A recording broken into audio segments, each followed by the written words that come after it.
Welcome to A Latter-day in Europe, episode 4, with your hosts Isabel and David Geens. Hi David, how are you? Fine. It's a beautiful time of the year. It's the last few weeks of holiday in Belgium, and it's still quite nice weather. Mm-hmm. So I enjoy this. I'm looking forward that school will start again. Tell me about it. Finally, some time again for myself when the kids are no longer at home. Exactly. And how are you doing? Yeah, I'm doing fine. Same thing like you. You've been quite a long time in Sweden. Yes, I spent 6 weeks in Sweden, and I have to say it's quite hard to adjust and to adapt to be back with your family. No. It's just so differently out here, that's but okay, it's good. Okay, let's tackle some things that happened the last few weeks, because it's already some time ago that we recorded the podcast due to the holiday, but I wanted to talk with you about the name change, it's not really a name change. Our beloved prophet, President Nelson, said he got a very good impression from our Heavenly Father that the name is really the Church of Jesus Christ of Latter-day Saints, and certainly not the Mormon Church or the LDS Church. So how do you feel about this new emphasis on the correct name of the church? Well, I must say, actually, if people call me a Mormon or the Mormon Church, it really doesn't bother me. I have to say, some people consider it as some kind of a mocking thing, but I cannot say that I feel it that way. So, of course, I will follow our prophet if he wants us to call the church from now on the Church of Jesus Christ of Latter-day Saints. I will do that. But I must say, if I sometimes talk to people and I mention the correct name, people often don't know what church I'm talking about. And when I actually then mention the Mormons, then you see on their faces like, okay.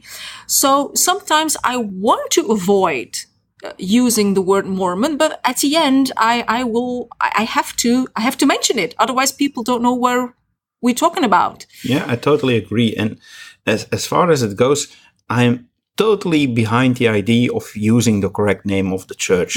At least telling people that the correct name of the church is the Church of Jesus Christ of Latter-day Saints. Especially mentioning the name of our Savior, it's all fine to me, and I always try to avoid to talk about the Mormon Church or the LDS Church or similar things in our own languages. So I'm really behind that.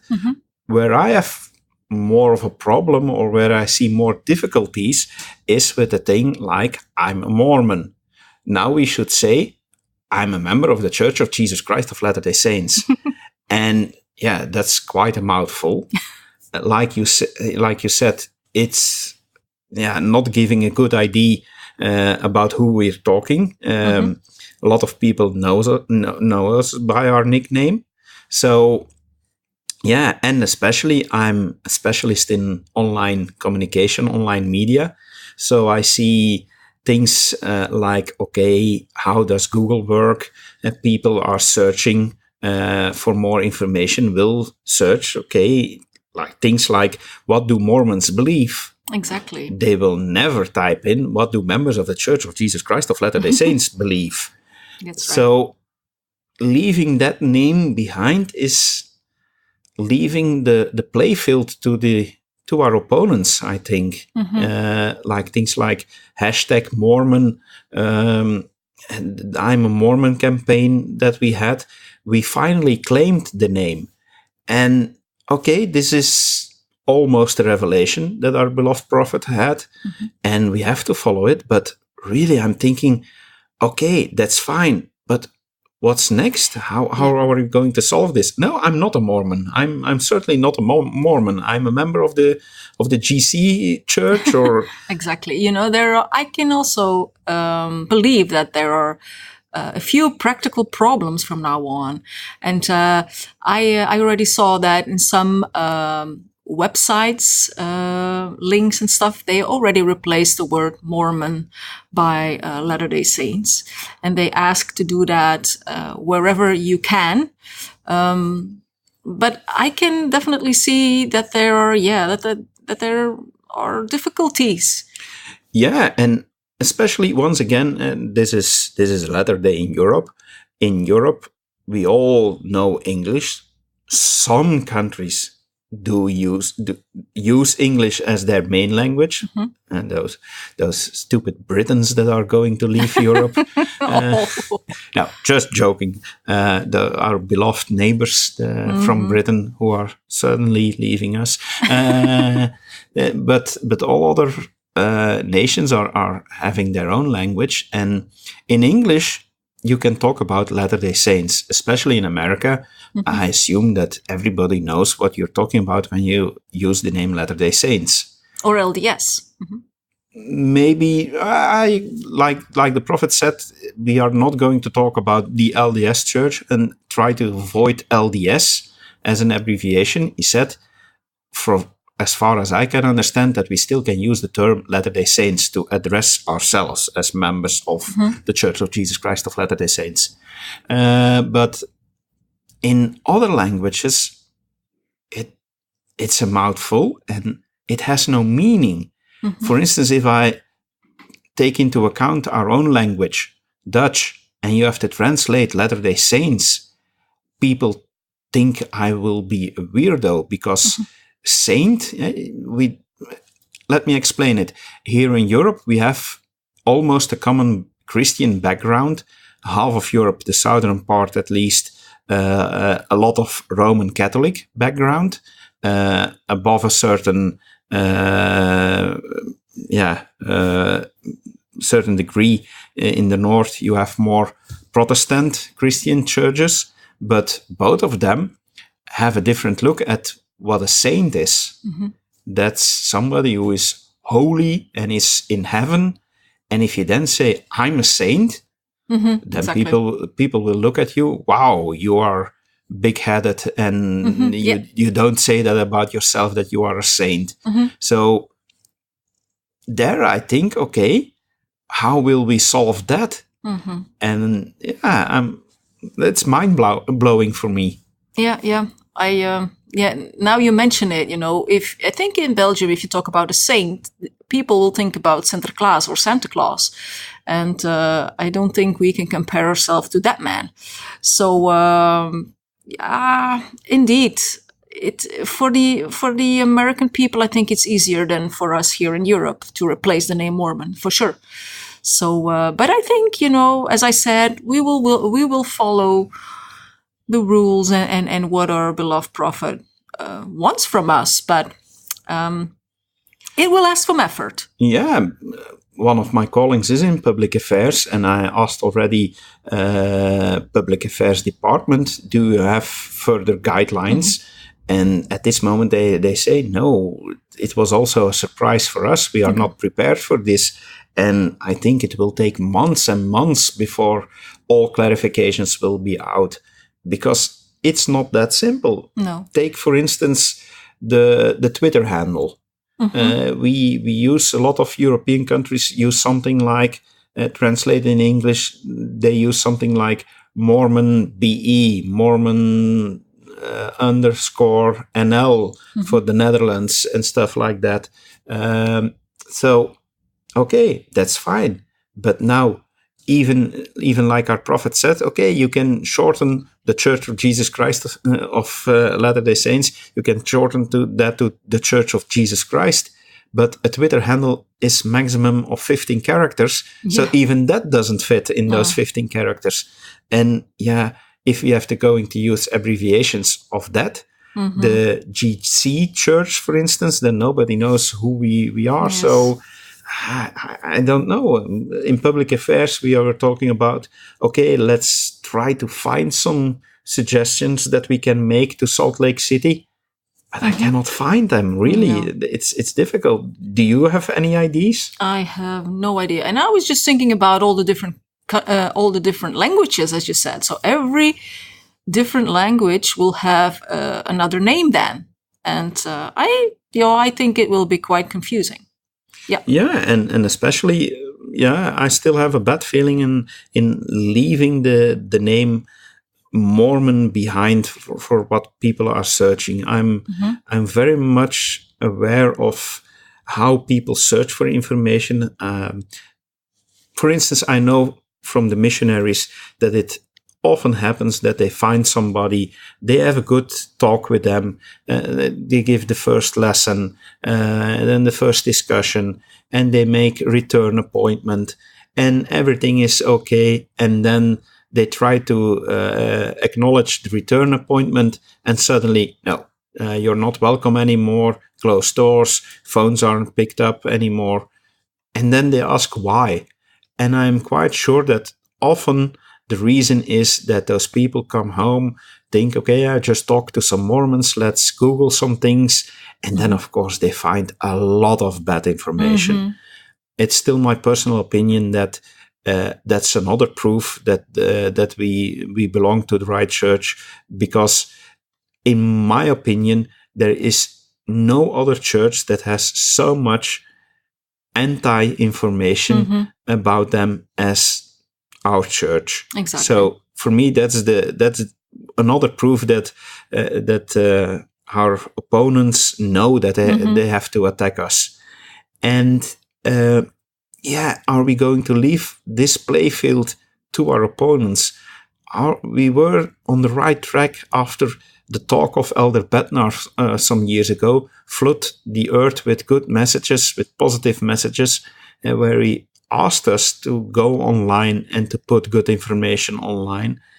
And we can still do that, but if we are not going to do that with the keyword Mormon, okay, it will be fine to have all the information there, but let's face it, we can flood the internet with good information, but if we are not going to play by the rules set by all other people, then they will not find us. That's right. Actually, the reason why we cannot call ourselves Mormons any longer is because it's considered as a nickname or a mocking name. But I think if we change our name and leave the word Mormon only to the bad information, that it will be very easy for our opponents and for the people who don't like us to find only the bad information about us.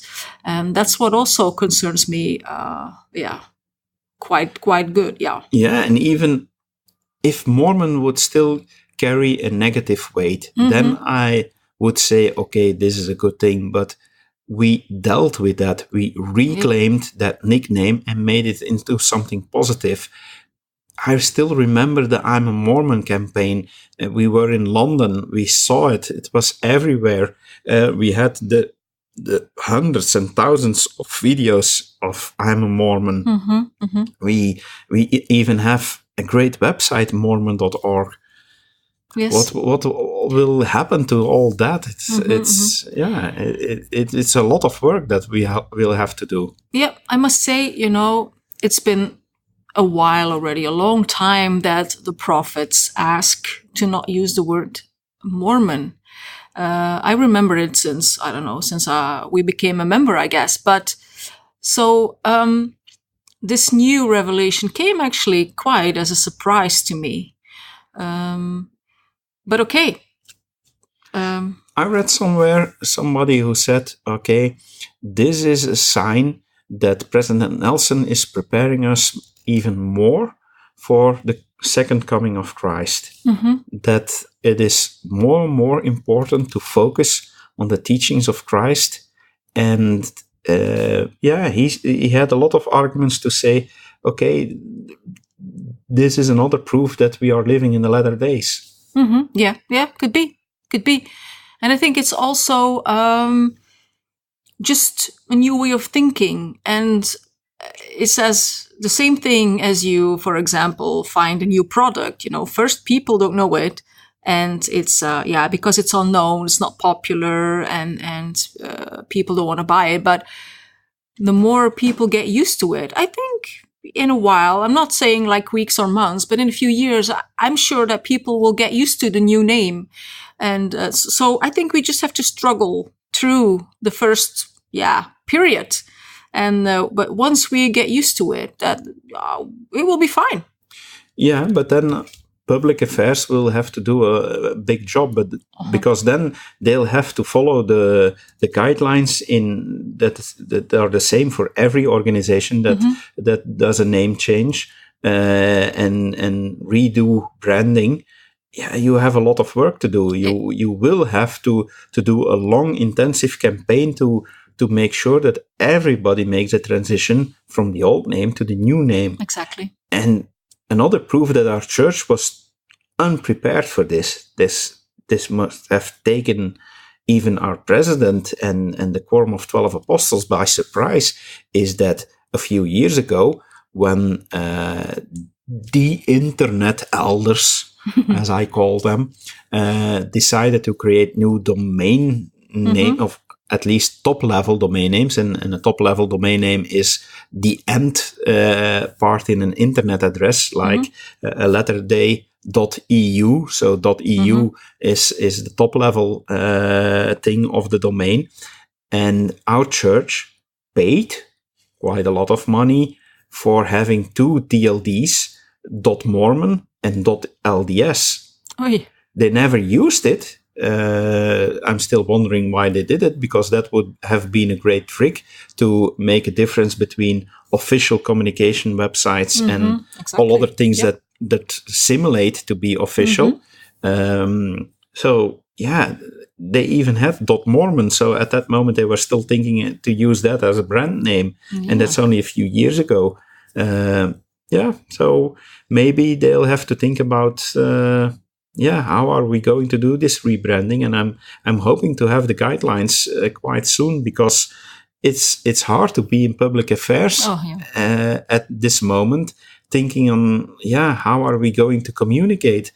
People still talk about Mormons, but I cannot talk about Mormons, so very difficult. Yeah, you got the A of the alphabet, and the rest still has to come. The rest is still in Salt Lake. It's as you say, we're still waiting for instructions. And in Europe, it will be more difficult than in the States. And I think they really didn't think about that. That's for sure.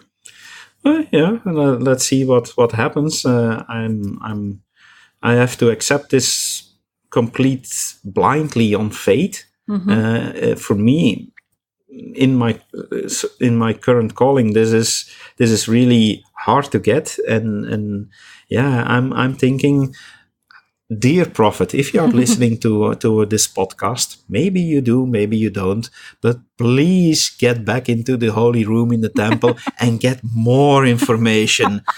Ask our Heavenly Father how we have to do SEO, or can he make some changes to how Google works or something that would make it a lot easier. That would be great. That would be amazing, right? A little miracle here and there on the internet, if possible. Yeah, that's my little prayer nowadays. Give us instructions. Huh? Yeah. Let's hope that this will work out. We'll see, and how it will evolve. But I'm curious. But it's also, how you say that? It's also something that is requested. You cannot expect that this change will come in a short time. So I think he will give us the time to adjust to the idea. So I certainly don't feel guilty for still using the word Mormon. I think, in my mind, I'm still, I don't want to say not ready to use another word, but it will just take time for all of us. And I'm sure that within a certain amount of time that we will get used to it, and we will get instructions for sure. but it will take time. That's What surprised me, or got me by surprise at least, was that this message came just on a weekday, as another one of the lot newsroom articles, ironically on the mormonnewsroom.org, and that it was not kept until our next general conference, where it would be an official declaration. And now it seems, on one hand, it seems like a fait divers, just a little note on the sideline.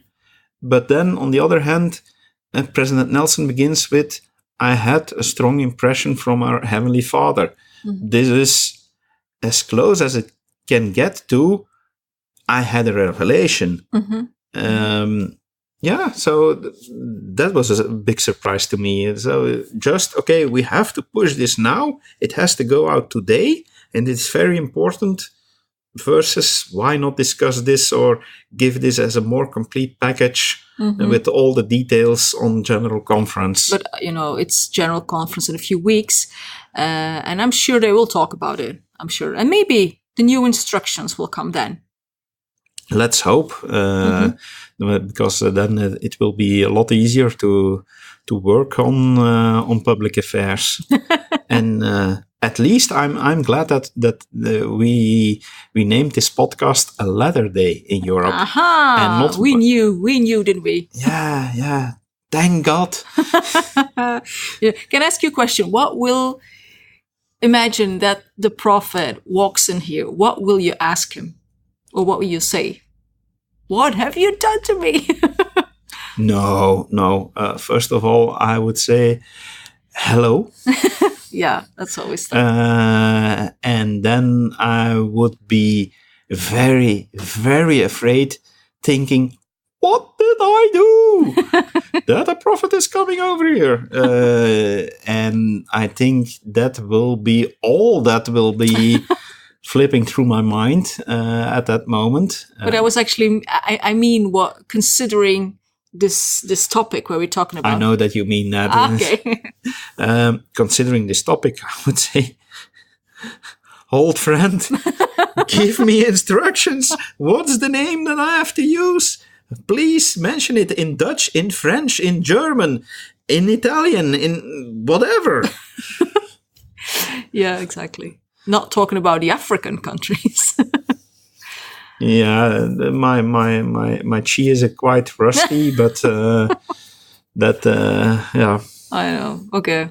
Well, the instructions will come, I'm sure. Yeah. I'm wondering how our listeners think about this. If you listen to this, please let us know what your feelings are about this name change, as I call it. I'm wondering, are you also taking this on faith, or do you have any good suggestions? Yeah, suggestions, please. Yeah. How are we going to do this online? Please let us know if you have any good ideas. That would help me a lot. Yeah. Okay, Isabel. Something else. We had a beautiful interview with brother and sister Partridge. Yes. They served as missionaries in the public affairs department, both coming from America, but they served here in Europe, based in the United Kingdom, and served a lot of people here in Europe. And just a few weeks before they returned home, I had opportunity to speak with them and talk about their mission, and certainly about the things that took them by surprise by arriving here in Europe, and the difference that they see, and how they felt about returning home. So let's listen to them.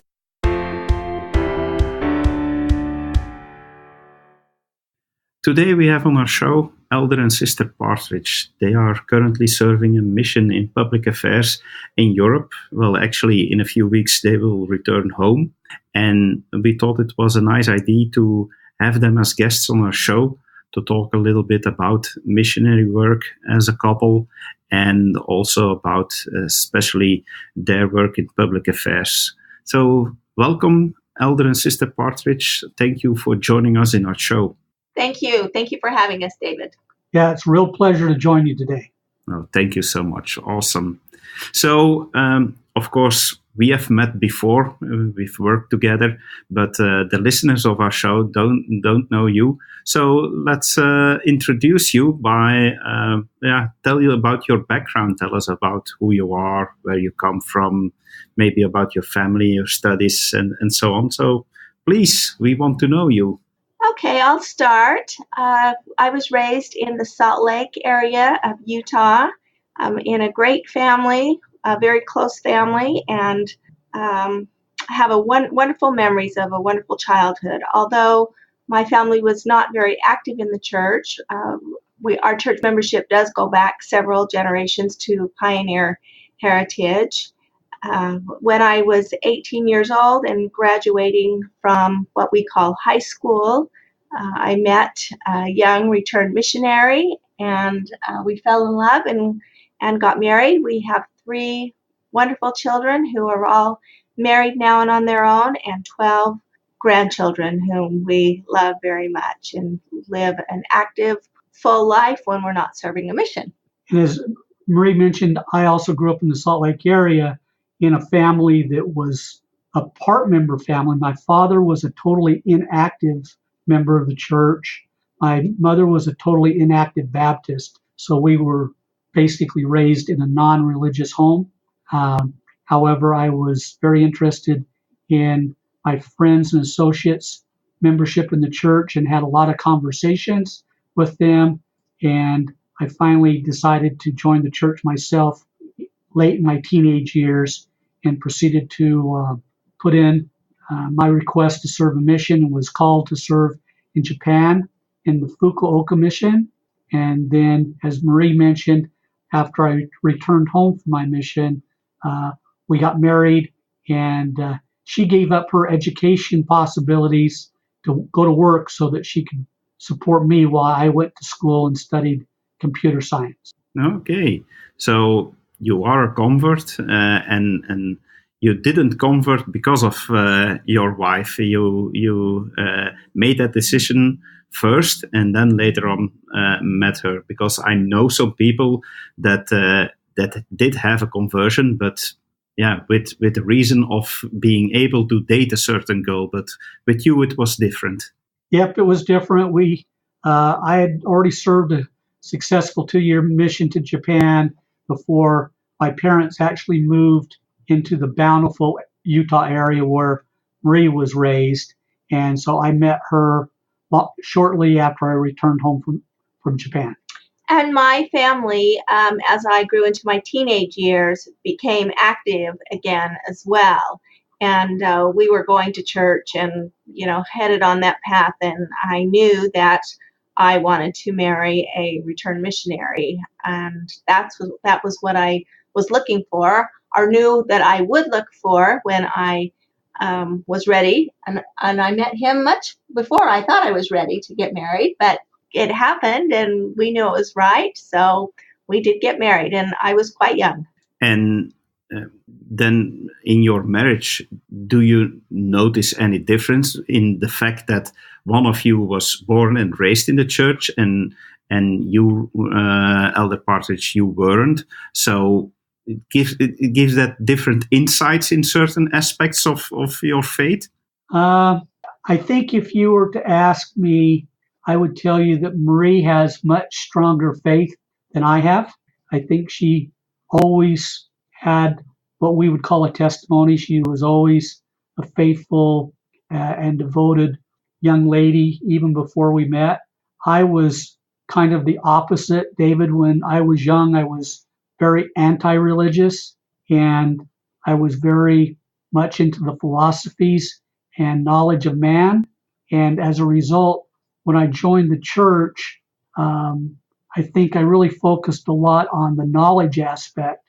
So probably if you were to ask a doctrinal question to us, you'd probably ask me, And if you were to look for someone that could reinforce your faith from a faith perspective, I think Marie's a better choice. And is that somehow complementary in your relationship or for your kids? I can imagine when raising kids, it's maybe a good thing that you have one parent who is better in doctrinal stuff, and when you have also a parent that is more out of the world and have experience like that. Did that give you an extra bonus effect?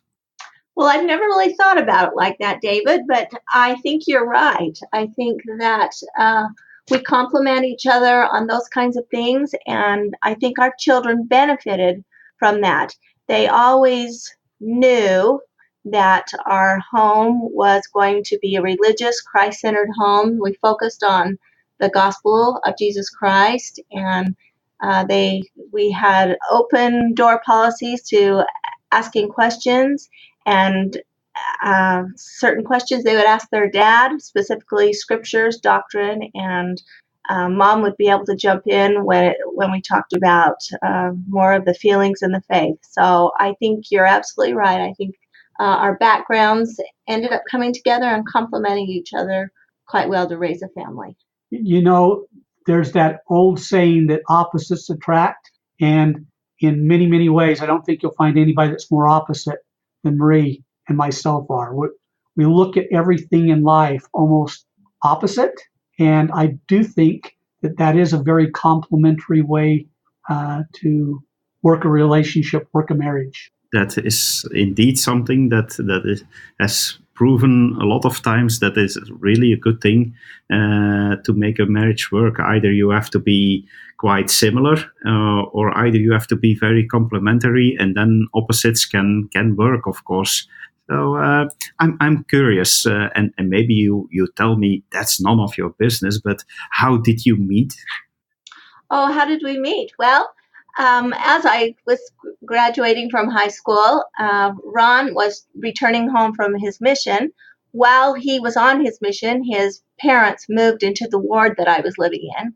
And when he returned home, he was assigned to be the young single adult rep for our ward. And one of his first assignments was to go around to the graduating seniors that were just about to enter young single adults and invite them to come. So he came into my home and invited me to young single adult church and young single adult activity. And then he asked me out on a date, and it went from there. No, way to go, Elder Partridge. Well, one of the things you learn on a mission, David, is you learn how to talk with people and how to invite people and challenge people. For 2 years, I had been inviting people to accept the church and accept the teachings of the church. I learned that pattern very well. So when I found a young lady that I wanted to invite to be part of my family, it kind of was a natural progression. If you can sell religion to somebody, then you can sell a lot of things, I always say. It's true. So you served your mission in Japan. How was that? Japan is, I guess, because I've never been there, but it seems a totally different culture. Was it a big shock for you to go over there? Were you surprised when you discovered you had to go to Japan? So I would like to know more about your mission at that time. Yeah, Japan was definitely a shock, and it is a culture shock. If you look at our Western society in Western Europe and in the U.S., the way they do everything in Japan is almost 180 degrees opposite. So everything is quite different, but it is wonderful. I grew to love Japan and the Japanese people immensely. Being a recent convert to the church, it was definitely a challenge because I was challenged to try to learn the Japanese language and to understand Japanese culture. That was a steep learning curve, but at the same time, I was still on a steep learning curve of the gospel. So I had not studied doctrine too deeply prior to my mission, and so I spent a lot of time on my mission learning about Japan and the Japanese culture, but I also felt like it was very important to have a deeper understanding of Jesus Christ and his gospel. But it really laid the foundation, I think, for my entire life. I've told my children, I've told youth groups when I've taught, when I've presented firesides, etc., that nothing that I could have done or that I ever did better prepared me for life, better prepared me for a career, better prepared me to be a father and a husband than serving a mission did. And so I look at that 2-year mission in Japan as the real catalyst for whatever success that I've had in my professional life and in my adult life. That's beautiful to hear. So, and then you return, you get to know your wife, you married, and yeah, then 3 kids, you said? Yes, 3 children. Okay, that's also an entire mission to raise 3 children, of course. Yes, it's the hard mission. And yeah, then now, so many years later, you are now serving a mission as a couple. Is this the first time that you're on a mission again? It is. It's our first mission together. We feel like it was a great decision. We made the decision that we were going to serve a mission together as soon as Ron retired, clear back when we very first got married. So it's been a goal of ours from the very beginning, which we are really grateful for, because what we found is that there's never the perfect time to serve a mission. There's always a reason why it's not a good time, why you should stay back, why there are stumbling blocks. But because we had committed to each other and committed to the Lord and that we wanted to do this, when his retirement came, even though it was a little earlier than we thought, we knew that it was time to serve a mission, and we put the difficulties aside, or the reasons why maybe we shouldn't or we should wait. We put all of those aside and just decided to fulfill our commitment with the Lord, sought confirmation from the Lord, and that's what we felt like we should do, and decided to go for it and come. And we're so grateful that we did, and so I've been so grateful for this opportunity. That's a good thing that you knew already so long ahead that you wanted to do a mission again. I can completely understand that. As you know, I'm a convert myself, and my wife and I, we are already planning on going on a mission as soon as we get the time for that. So I know how it felt. But that's maybe why I'm a little bit curious in all those things. So this is your first mission now as a couple. You're almost at the end of it, correct? You're returning in a few weeks, I believe. Yeah, That's correct. And do you think that later on there's a possibility that you will go on a mission again, or do you say, okay, nah, this was enough. We've had it. I'll try to answer that. One of the things that we agreed on early on in our mission was we were not even going to discuss going on another mission until we completed this mission. So while I can't give you a definitive answer of whether we will or will not go again, I say with God, nothing is impossible. And I think some things are actually fairly probable. So we could go on another mission again, but we really wanted to serve this mission with all our heart, mind, and heart and strength. And we're trying to finish up strong and serve till the very end. And then when we get home and reacquaint ourselves with our family and do some of the things that we put off while we've been serving a mission, then we'll probably start talking again and planning on if there is another mission in the future. However, one thing, it's going to be hard to top this mission. We've had such a wonderful experience serving in public affairs here in Europe and getting to know so many wonderful people and having so many experiences that have touched our life. It's really hard to imagine going and doing something else, because I don't know how we'd ever match the great experience we've had here for the past 18 months. Yeah, that's always the case when you have something in your past. You sometimes wonder what will the future be, but you'll never know. And I think you made a wise decision to make the decision about another mission later on. As you mentioned, you left your family behind, your home behind, and of course, you're now almost there to be reunited. Was it hard in the first place to leave all that behind you? It was hard. That's the sacrifice part of it. You worry about leaving your home, and you worry about leaving your family, and you miss your family, and you miss being there for them when they have their challenges, and watching the grandchildren grow up. They're a big important part of our lives, and that is the sacrifice part of this mission, is leaving them behind and focusing on something else for 18 months. But I would say that, sacrifice brings forth the blessings of heaven.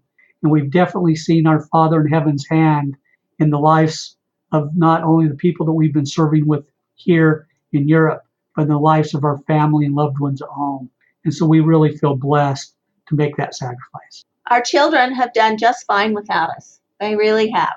And that's been wonderful to see them band together and take care of each other and help each other when Mom and Dad weren't there.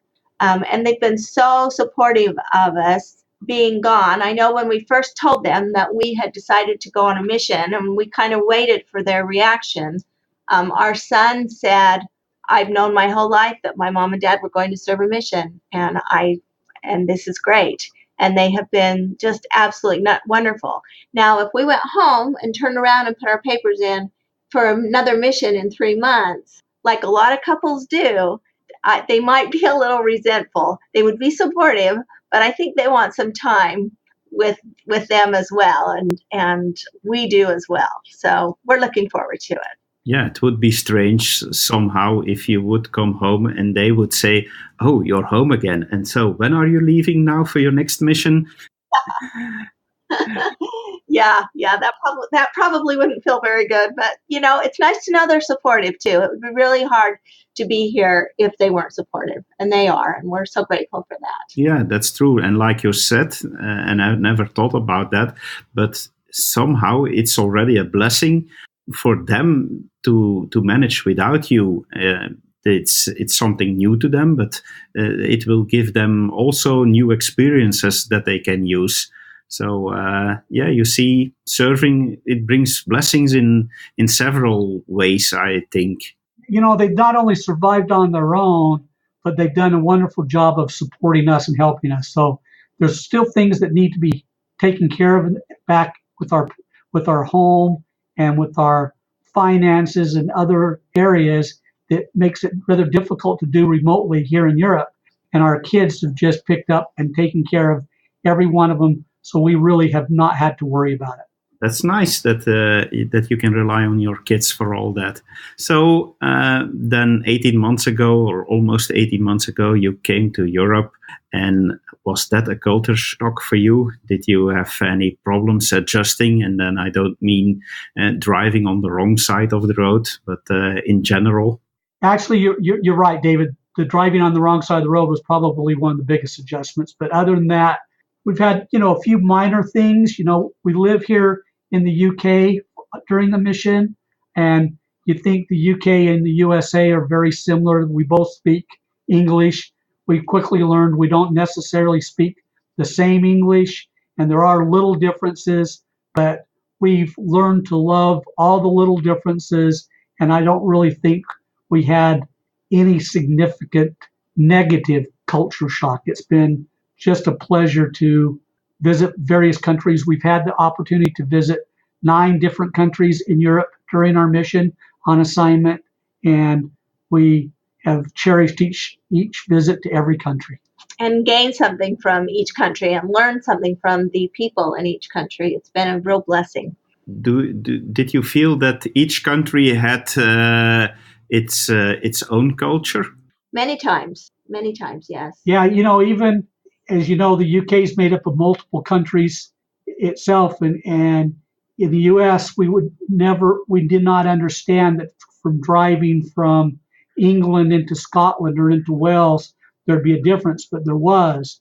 And then when we crossed the English Channel and visited the Netherlands and Belgium and France, each area was different, and we really enjoyed learning the differences, tasting the cuisine in each area, and meeting the warm people. That's probably the thing that was the same. We met absolutely wonderful people everywhere we went.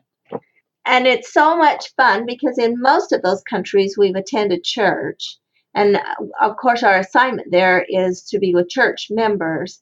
And we know we have a worldwide church, but it really is interesting to see the similarities, and that it's the same church wherever we go. Now, the church building that we meet in with you, David, in Brussels is much different than the church building that we meet in England or in our home in the U.S. But once we're inside those doors, the exact same things happen. The exact same things go on. The exact feelings we have. And it reconfirms our testimony. Wonderful, wonderful people in every country we go in. I can rely on that statement. I've been a few times to Utah now, and it's often a surprise to me at a certain moment you feel a click and you feel, okay, this is my big extended family, and we all belong to the same church. We all believe in the same thing. We want the same goals in our life. And if there are any differences, it's only in the culture that lives outside the church.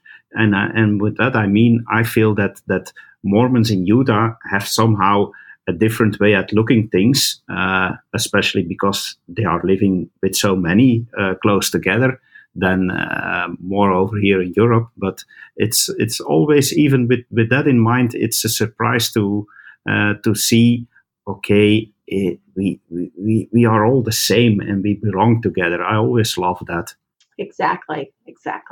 So, as an elder couple, you have more freedom in serving. I've worked with a lot with full-time missionaries, 18, 19 years old. But as far as I understand, and maybe our listeners are also interested in that, is that you have more freedom in serving.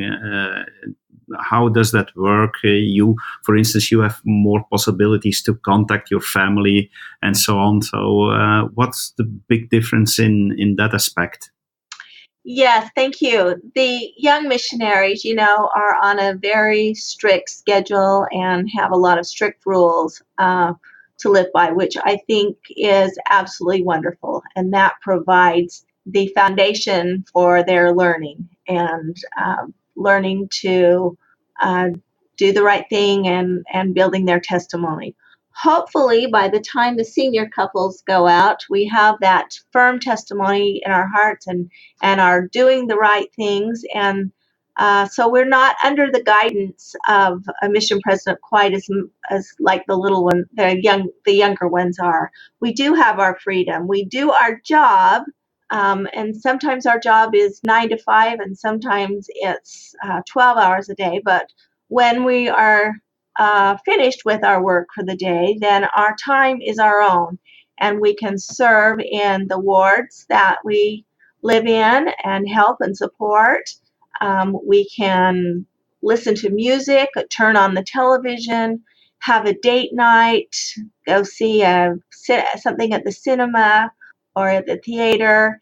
And you're right, one of the things that we look forward to the most is every Sunday afternoon we can FaceTime with all of our children, and we even have a regular appointment with Ron's parents every Sunday. So we're able to chat with each of them, and the little grandchildren now only know us as the iPad grandparents, but nevertheless, when we do return home, they'll know who we are, and we're still connected. We feel very much connected, and because of today's technology, we were able to do things like witness our 8-year-old grandson's baptism as they FaceTimed us during that. And when our 18-year-old grandson graduated from high school, they had a webcam, and we were able to log in and watch him graduate.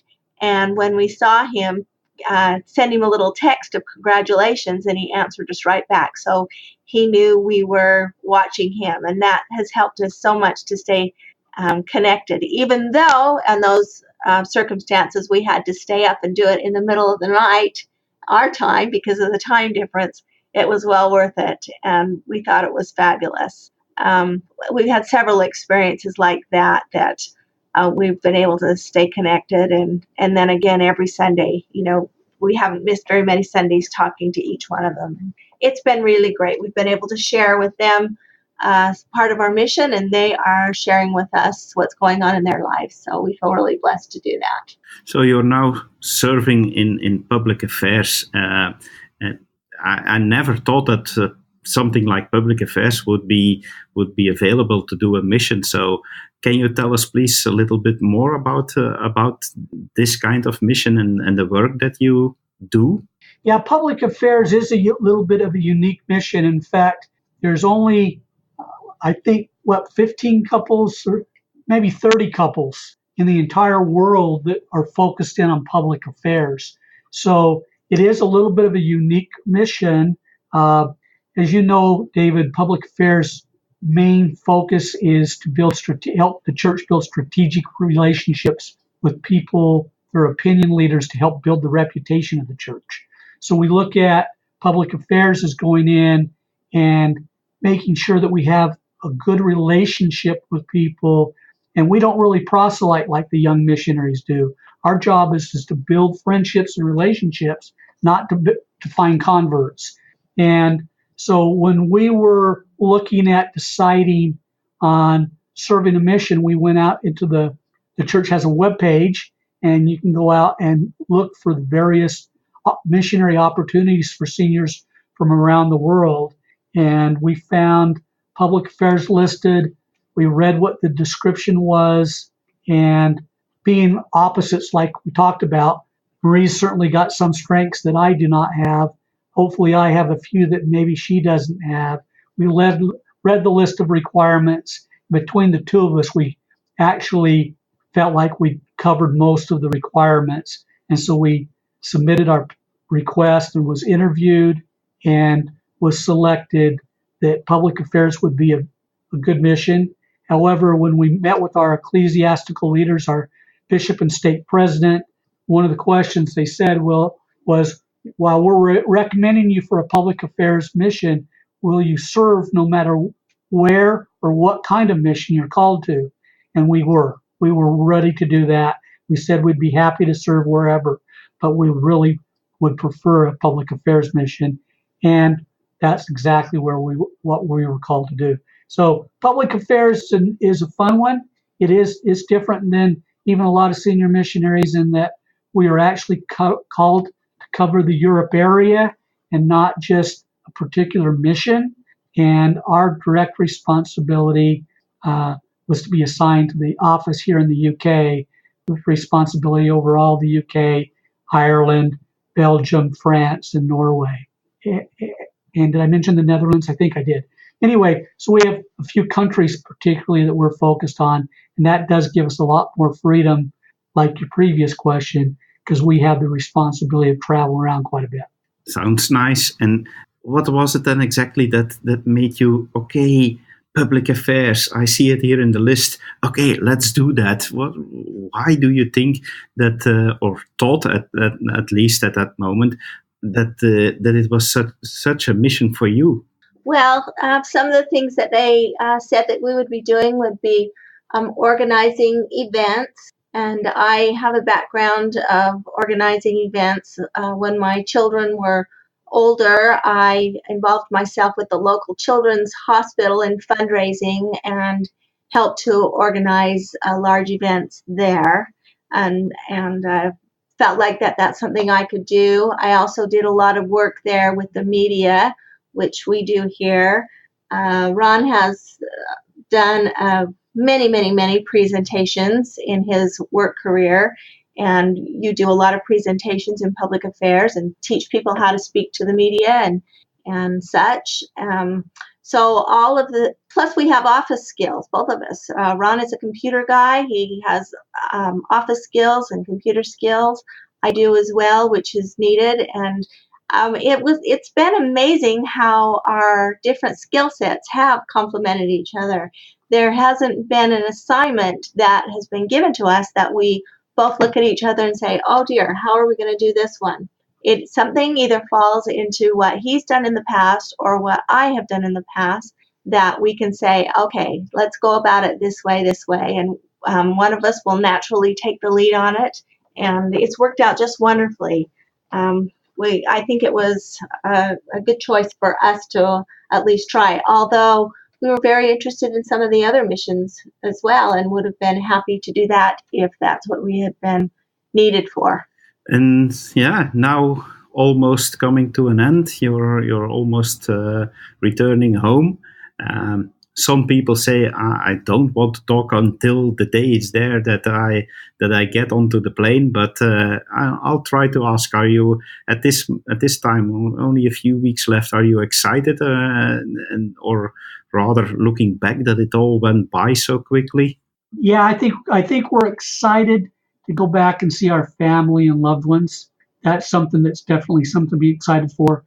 But I really am looking forward to getting to the celestial kingdom sometime and getting an understanding of time. Because in one way, 18 months seems like we've been gone forever, but then it also seems like we just started yesterday. I don't understand quite how that's happened. It really has gone quickly, and the closer it gets to the time that we're returning home, the shorter and shorter the days are. They're just flying by right now. So it really has gone by very quickly. And we are happy to be going home and seeing our family. But we have grown to love our family here in England and the people that we've met and loved. And I don't know how you are comfortable ever with leaving people that you love, and that's the difficult part of leaving an experience like we've had that we'll never have again in the same way, and that's the difficult part. I can imagine that it's hard again to leave something behind that was for 18 months your life. So. But of course, you have probably some nice memories that you will take along. So, can you share with us your one or some of your nicest memories that you will retain of this mission? Well, I think one of our greatest memories was participating in the British pageant last year. For 2 weeks, we lived on the Preston Temple grounds and supported the cast and the efforts of the British pageant and the missionary effort there. And that was a wonderful opportunity, as it's only the second time that it's happened in Europe. And we were so blessed to be here when that happened. We were also got to be part of the first stop on President Nelson's World Ministry Tour, which, as you know, was in London. And we were able to work with the media in that and some of the logistics of that. And that was just a special opportunity. We met with some great, great people and have some really great memories of that whole experience. And I think about the times that we've worked the hardest and been the most exhausted are ironically the times that were the sweetest and the most memorable for us. But again, it's also the many, many people that we've met that have shared their conversion story, like you have, David, with us, that will stay in our hearts forever, and at some point will pop back into our minds at a time when we need it in our own lives, and Heavenly Father will bless us with that memory. It's already happened, and bless our lives. Those are the special times, or the people that we'll remember. Sounds nice to to have all those memories. I think that is something that's a treasure you have to keep. You will always have that with you. And I was also wondering, and I'm asking also because I'm planning to go on a mission someday, but serving together as a couple, does this bring you even closer to each other? Yes, I definitely think it does. I think there's a misconception that if you're not close, it will bring you close. I think what it does is it builds upon the strengths that you've already built over your lifetime together as a couple. But we've definitely enjoyed the time together, and it has brought us closer together during this 18 months. And I can be honest with you. In Ron's career, he traveled a lot and was gone a lot. And so I had to become very independent. And sometimes when he was even home too long, it became a little bit difficult because I wasn't used to having him and dinner to fix and things like that. And so now for him to be home all the time, and not only that, but now we're together 24/7, really apart very little time. It's been a little bit of adjustment, but it's been really wonderful to really get acquainted with each other on a different level when we're not worrying about parenting or grandparenting or the pressures of anything except serving the Lord. And it's blessed us and blessed our marriage to be stronger because of it. It's beautiful to hear that you're now closer to each other. However, at a certain moment, I was thinking, there's also a danger if you're not used to live together 24/7, and now you have to do that. Then look out, maybe it's going the wrong direction. But it didn't with you guys. So at this moment, based on your experience, what would you say to motivate other members to prepare to go on a mission later in life as a couple or so? Well, I would say that the first thing you do is decide early that you're going to go to do it. But, we talk about serving the Lord, and we want to serve the Lord as church members and as we go through life. But there are so many distractions as well. We're raising a family, our jobs, just different trials and things that go on in life prevents us from maybe giving as much as we want to give. So it's quite a unique experience and responsibility to devote 18 months of your life completely to serving the Lord. It's a testimony building and testimony strengthening experience. And, when you're done at the end of 18 months and you're going to go back into life, you know that you've given that portion of your life and of your marriage together to serving the Lord. And I would recommend it to everyone for just strengthening yourself, finding your strengths and finding your desire to serve. I think we have a beautiful statement here that the missionary department can use to motivate other people to call for action. Wonderful. So maybe now in a few weeks, maybe to see what will happen is what do you think that the first thing is that you will do when you get back home? Well, I know the first thing that we're going to do is we're going to hug our kids and our grandkids and really enjoy some wonderful family time together. I think almost everything else is kind of subservient to that. I do know that there have been a few things that we both missed. For example, we're both avid bike riders, and I've already got my son making sure that our bikes are tuned up and ready to go. I want to get out on my bike and ride for miles and miles and miles and enjoy the beautiful Utah scenery that I've missed that bike riding.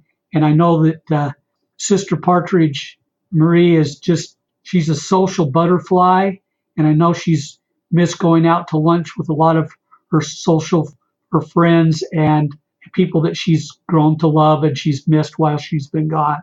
And so I'm sure that she'll be rekindling some wonderful friendships that she put on hold for these past 18 months. I can imagine that hugging your kids is definitely the number one, and that will be a big hug, of course.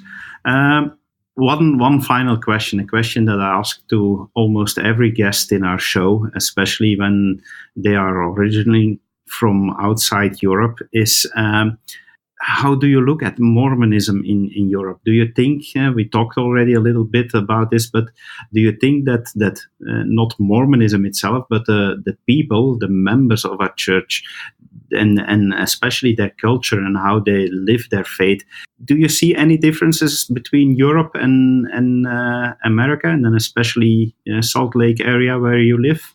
I think really the biggest difference, David, in my opinion, is just numbers.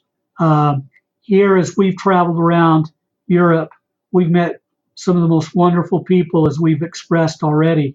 Some of the greatest people I've ever met in my entire life. Some of the most wonderful and faithful saints you can find anywhere, we've met here in Europe. And absolutely, there's the same sort of wonderful saints in Utah. The difference is in Utah, you could go to a ward and for a stake, and there'd be dozens or hundreds of them. Here in Europe, we still have to rekindle the missionary work and get more committed saints. There's wonderful saints every place, but just not enough of them.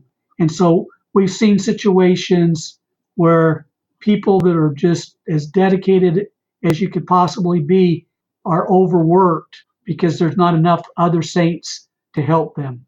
And so I look forward to the church continuing to grow in every location in Europe, and for the branches to become wards, and from the wards to splitting and becoming stakes, and more temples to dot the land.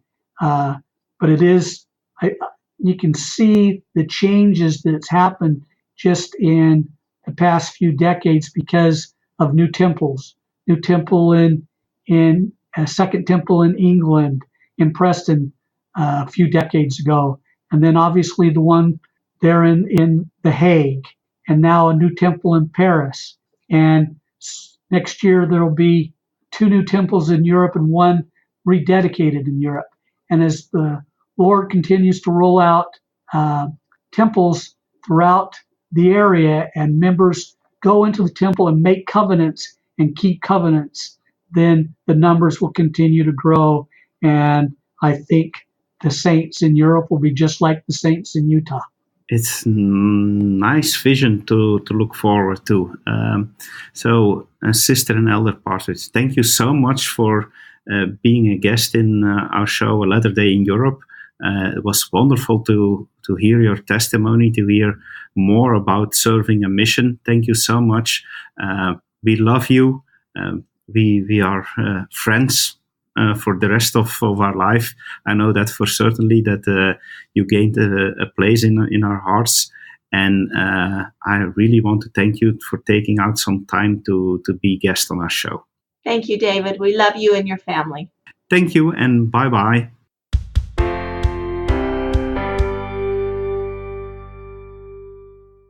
I really love these people. I've worked with them a few months ago on special projects, and the love they have for everybody, it's amazing. Yes. And they have shown me another example of why I want to serve a mission later on. That's right. That's right. They're wonderful people. I also had the opportunity to meet them, and they immediately found the way to my heart. Yeah, really. So we still agree that we'll go on a mission later on? Of course. Can't wait. Me neither. Let's try to find out how we have to do that. And when can we start? Yes, maybe we can also ask this to our beloved prophet. Maybe, but first he has to give me the new name. Still not over that one. Okay. So, okay, I think we have enough for this episode. Of course. So we wish you all a pleasant day or evening, or whenever you are listening to this podcast. please give us a good review on iTunes if you have 5 minutes to show your appreciation for our podcast, or give us a star in Overcast. That will help other people in finding this podcast. You can always visit us on our Facebook page and leave your comments over there. We love your comments. We love to know what you want to know and what topics you want that we talk about.